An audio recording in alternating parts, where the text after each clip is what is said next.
Hey, hi guys, welcome back to The Independence. I'm here in the studio in Manchester, and as we do, although it is a strange day, today is Thursday. Usually I record on Wednesdays, but yesterday I had to be up at the State House trying to save your rights for you.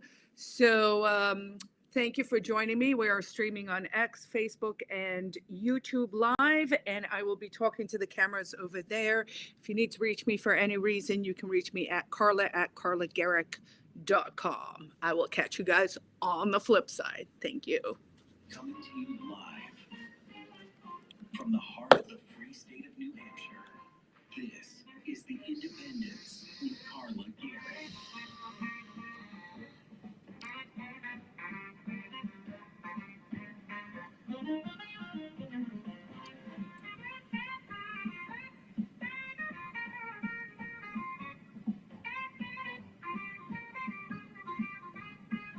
And now, here's your host, Carla Gericke.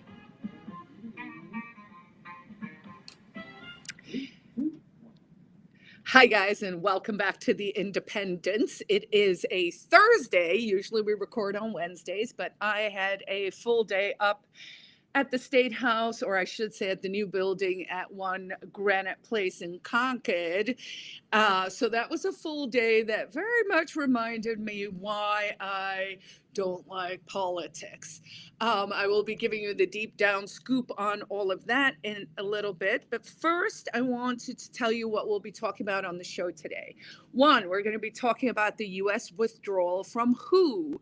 WHO, of course, is the World Health Organization that botched, and I'm being polite there, the pandemic response, and the withdrawal from that takes effect today.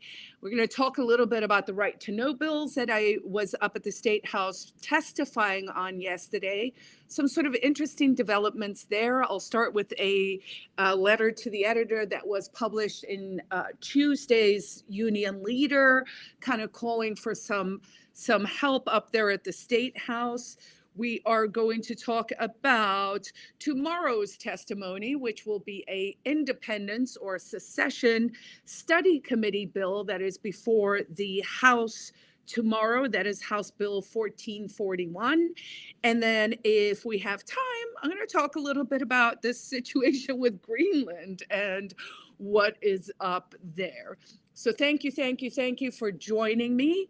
And if at any time you need to reach me, you can always reach me at carla@carlagericke.com. And I save all my content on my website, carlagericke.com, The Art of Independence. I actually want to start today with a quote that came up in my Facebook memories from 15 years ago. 15 years ago, I posted this. It was a quote from Lew Rockwell, who is, a sort of more right libertarian, LewRockwell.com. It's really where I cut my teeth on a lot of Austrian economics and sort of understanding the sound money, what happened when we went off the gold standard, inflation, dilution of our money, and all of that. But he has written widely about many issues and used to be at least a staunch anti-war proponent or voice. And since this came up in my memories, and it was so old that it is so relevant again today, the reason I want to read it is to remind folks that politics is a shell game, and you should know that and understand that, and always be asking yourself when you're acting, in whose interests are you acting? Is this a truly held belief that you personally have, or have you perhaps, I don't know, been swept up by the propaganda that is now literally in your pocket 24/7, and maybe your noggin ain't working right anymore? So fascism is a real ideology, not just an epithet, characterized by belligerent nationalism, militarism, aggressive war, suppression of civil liberties, use of religion in the service of the state, exaltation of the executive, opposition to free markets domestically and internationally, corporatism, welfarism, domestic spying, torture, and the detestation of others. In this case, because he was writing 15 years ago when America was going to war in the Middle East, he had, in this case, Muslims and Arabs. So that's just a little shout out to people to sort of keep their eye on the ball here in terms of what is going on with our civil liberties here in America. You know, no one should be cool with Ice Ice Baby jumping out of vans and grabbing people off the street. All right, moving on. So what was this withdrawal from the WHO? This happened effective today, January 22nd. It marks the formal end of the US membership to the WHO. So we as a nation had been part of the WHO for 77 years, joining in 1948. And President Trump actually initiated this process back 1 year ago by executive order directing the withdrawal from the WHO. The order cited the WHO's alleged mishandling. I would say it is very concrete that we know they mishandled it. The COVID-19 pandemic, particularly its response to the origins in Wuhan, China, failure to implement needed reforms, perceived lack of independence from political influence by certain member states. By implication, he means China, and the burden of the US assessed contributions, which were highest among the member states based on GDP. So this withdrawal followed, as I mentioned, after 1 year after the executive order. And this means basically that we have ended most funding and technical cooperation. So, for example, the CDC will no longer be working so closely with the WHO. And the US has not paid our outstanding dues of approximately 260 to 278 million for the last year, from 24 to 25. This pushes more of Trump's sort of America first flavor, but I actually do think that this is a good decision. The WHO, of course, we know has been captured by interests that clearly did not serve the interests of human flourishing during COVID. And so sometimes you got to say no and then force people back to the table to have some real hard conversations. All right to know. What happened up at the State House yesterday? So actually, I think I'll start by just quickly reading this letter to the editor, which will sketch this sort of scene for you guys. So there were two transparency bills that were up at the State House. The one was HB 1746, and the other one was HB 1587. So 1746 was said that taxpayer-funded investigations are subject to the right to know.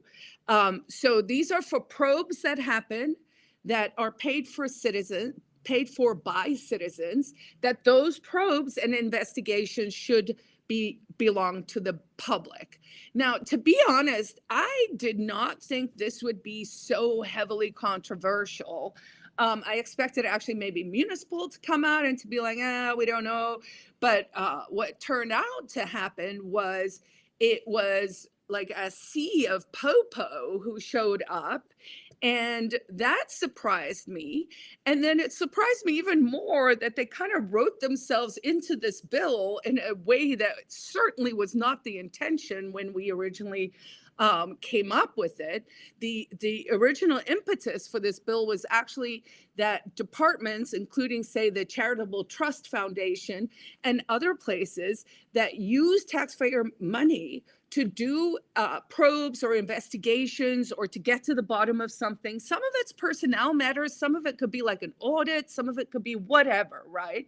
But if there's a report after an investigation of some sort, then if it was paid for by taxpayer money, then we should be able to get a copy of that under our open government laws. Makes perfect sense to me.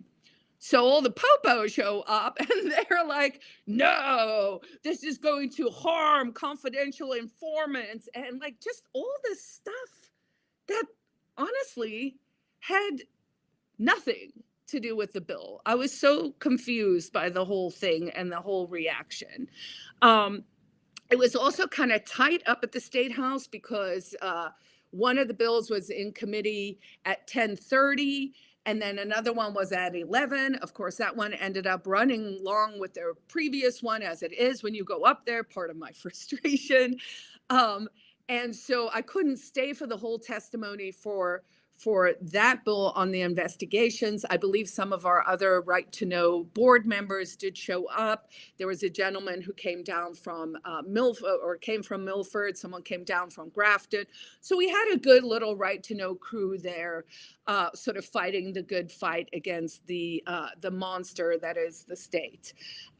So this bill, would allow for redactions for privacy concerns. That's something over the years that I've actually started to concede, because they use privacy as a sort of excuse for why they can't give us the information. But the correct way of thinking about it is, if you're that concerned about privacy, you shouldn't be collecting the information to start with. And that is actually why Article 2B of the New Hampshire Constitution was added in 2018, which means more than 70% of Granite Staters voted for it on a ballot on the ballot for a constitutional amendment to say our privacy is important to us.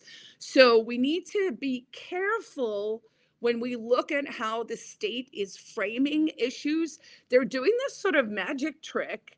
And I heard the words, so I'll probably write an essay about it, where they are framing everything as, your right to privacy in private spaces. But that is not most of our interactions with the state.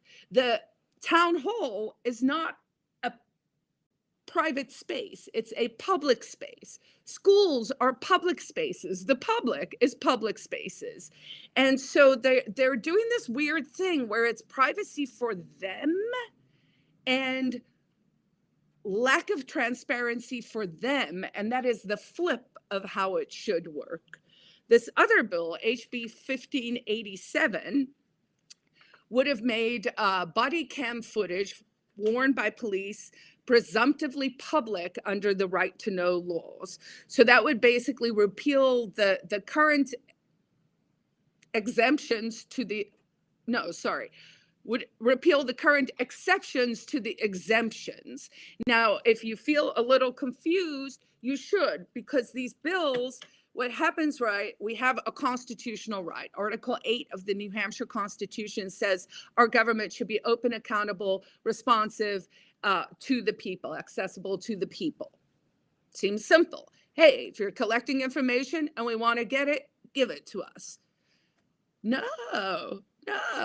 So now they created, so then they wrote 91A, which was supposed to be like, these are the things that we can collect and this is the process. Then they started writing exceptions to the things they have to give us. And now we have exceptions and exemptions. The body cam footage is partly in Right to Know. It's partly in another law, 105D, if I remember the number right. It's a mess. It's a mess. Now, I have been working with Right to Know and with the board, because I just took over the presidency after Catherine Coco, who did incredible work. I think we're going to next year try and actually overhaul the whole Right to Know system, because it's junk. It's junk. It's nonsense. No one knows what they're doing. Some things are now 5 days. Some things are like, well, we only have to tell you that we're not going to respond. It's a mess. So I believe we can do better. So this body cam one, I obviously thought the police would show up to that one, right? And they did. And They took the position that no, body cam footage shouldn't be subject to right to know. Now, currently, how it works is body cam footage remains private, meaning only accessible to the government, unless there's excessive use of force, the discharge of a firearm, or you've been arrested for a felony offense. And I'm like, well, at a minimum, which I did concede during my question and answer, the person who is in the body cam footage should have the right to a copy of that footage. And I explained the example from way back when my neighbors, people thought his house was burning down. It was actually a fire on the school property that we abut. But I had a good interaction with a police officer, and I actually was like, wow, this was a great video. I want to use this as a teachable moment for activists to see how they can interact in a way where everyone gets what they want, right? Because if you're a jerk to someone, people are just going to be a jerk back to you, right? Like, there are better and worse ways to get what you want in life. And I had filed a 91A with the Manchester PD, and they were like, no, you can't get it. And because of privacy. And I was like, well, I'm in the video, so I waive my privacy right. Can I get it now? No, you can't. Now that's where it seems a little sus, right? So I think we'll be able to amend that one to at least extend it so that the party in the video can get a copy. And that would technically mean it is then public, but since that's my goal anyway, that's fine. Now, the main concerns actually had to do with the redactions, right? Now, the redactions were a concession. I think, personally, if they're going to wear, or if our police are going to be roving surveillance cameras, which is what it is, if they're walking around with their things recording all the time, then why don't we just stream that to the cloud 24/7? It could be like Cops Without Editing, and then maybe the retention policy becomes shorter, or so if you want to grab it, you got to grab it, and all of that. So I do think there are technological solutions to these problems, including to the officer who was like, it took me 14 days to edit this one thing because there were 4 cameras. And hey, I mean, I have empathy, sure. But you know what? There's this thing called AI. And right before I came here today, I was like, hey, AI, tell me how redactions might work for body cam footage. And I quote, modern AI technologies make redacting police body camera and similar surveillance footage for privacy concerns remarkably straightforward and efficient compared to traditional manual methods. So to all the officers who spent many minutes explaining how hard it is to do this, that concern is no longer a concern. And I don't really care if Axiom or whatever the company is that we've contracted with on that don't have those tools, then we can work around that. So it basically says here, once you have what once took hours or days per video to do the frame-by-frame scrubbing, can now often be handled in minutes with high accuracy, thanks to specialized AI-powered redaction tools specifically designed for law enforcement. So there's pages of notes here, but it is super easy, it's accessible, it is cost-effective, and it adds a compliance boost. So bang, solved your problems. So I would like to see us make more of the body cam footage available, or we need to maybe do away with it. And I thought that was interesting. That was one of the officers' sort of I gotchas was, oh, well, if you,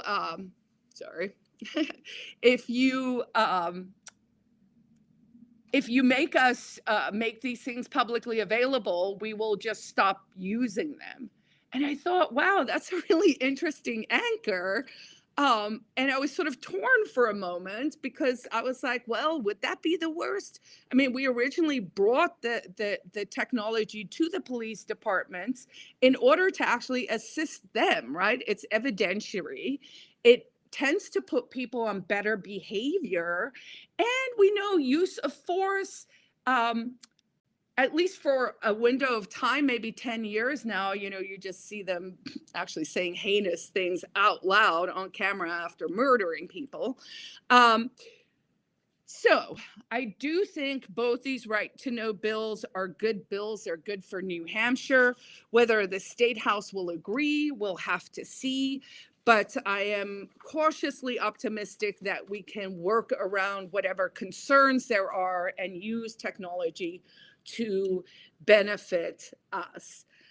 So these bills, of course, promote openness without compromising legitimate privacy or safety, and they align with the New Hampshire Constitution. So if we're going to have a constitution, why don't we stick to it?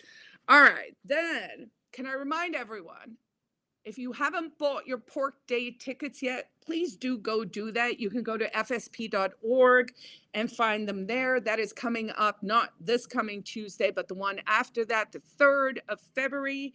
And I left it late, so now I am like, everyone buy your tickets. Buy your tickets for Porcupine Day. It's the 10th annual one where we celebrate triggering the move and thereby triggering the statists.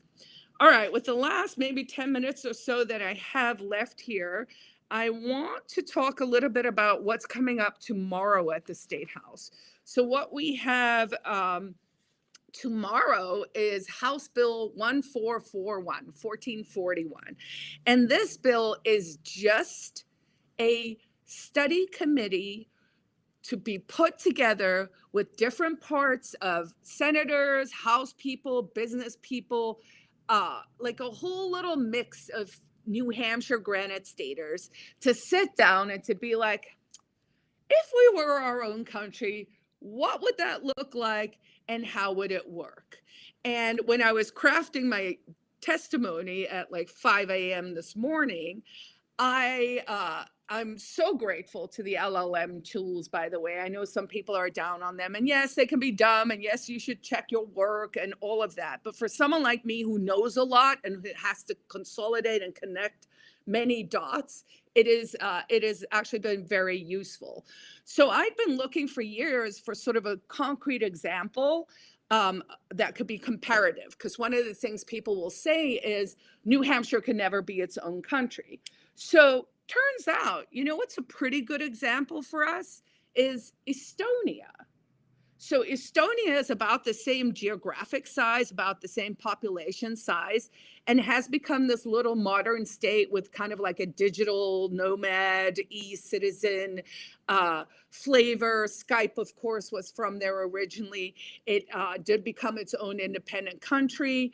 And so I was like, oh, side by side, this could be a good example to help people sort of grasp and understand. Turns out also our GDP in New Hampshire would be something like 4 times Estonia's economy. So even the economic arguments that I hear sometimes from folks doesn't really hold sway. So if you are interested in this topic, and you can come out tomorrow, Friday, January 23rd, I believe it's at 1 p.m., but please do double check that. So this bill is not about secession. It's about being prepared. It's like my Oma used to say, the 5 Ps, right? Proper preparation prevents poor performance. Yes, I had to learn that as a child and often had to repeat it like a mantra, right? And I think we can all concede that preparedness is not radical. It's actually responsible and rational. Now, we got a president who's like, maybe we're going to invade Greenland. I don't know. Apparently we're planning for war with Canada. I mean, what is going on, guys? So with that what is going on question, I am of the mindset that it is better to have a plan and not need it than to not have a plan and then sit there with a row of teeth. That is a South African saying, when you actually have to get something done. So I really, really, really, really, really want this one to actually go through this time. We didn't put any true secession bill in committee this year. We wanted to give people a bit of a breather, but this seems like a good compromise, right? Because again, it is really just grappling with questions. And those questions are things like, how would our energy policy work? Well, we are very fortunate here in New Hampshire that we actually have a nuclear plant. We also have a license that has been extended where a second one could be built. We have a governor who has an appetite for small modular reactors. So my point is, I think we can figure it out. Would we have, border patrol? Would we have countries in Europe don't. You have one passport and you can go through different regions. So again, not insurmountable problems. Hey, Carla, would I be able to keep my Social Security? Well, I got news for everyone. Your Social Security isn't probably going to be there. It's been bankrupt for a while and it's not looking great. But let's say you have a Social Security check, then yes, you should be able to get it because people in Mexico and expats all over the world do receive theirs. So again, the study committee HB 1441 is all about coming up with a workable plan so that if this country goes bankrupt, and you might recall when I put in the second time we put in a constitutional amendment for this issue, I listened to the feedback that I got up at the State House and I changed it from a blanket, let's put it on the ballot, to if the national debt reaches 40 trillion, then that is a triggering event to put it on the ballot. Now, at the time, the debt was at 30 trillion, and I thought we'd have 10 years.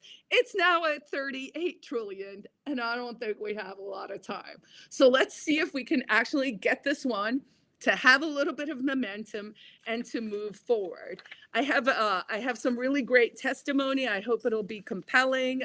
You'll be able to watch it on YouTube, and we'll probably make some clips about it once we're done. All right, so that is pretty much what my week has looked like.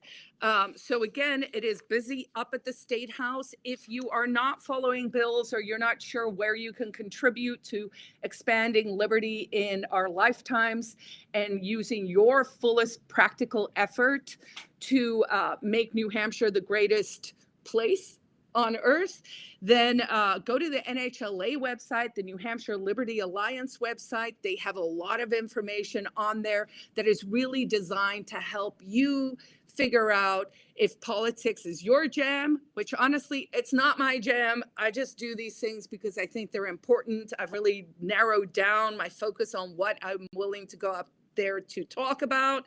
But check out their website, figure out how you can get involved. If you're interested in open government, reach out to me. Right to Know New Hampshire has a monthly meeting on the third Saturday of the month. It's a Zoom call. We always welcome new members. And if you have any questions, just reach out to me via email, Carla@carlagericke.com. And I'm getting the wrap up sign. So I am here to wrap up. Thank you guys so much for joining me on this special Thursday edition of The Independents. I will be back here again next week. All right. Thanks, guys. Thanks for joining me. I will be back with a Independence After Hours streaming tomorrow night from the Quill. My guest will be Seth Hipple, who was my attorney on my landmark First Amendment First Circuit case that came out in 2014. So we'll be kind of talking about what that was about. So I hope folks will join me on YouTube, and I will see everyone back here again next Wednesday for the regular The Independents. Thanks, guys. Peace out.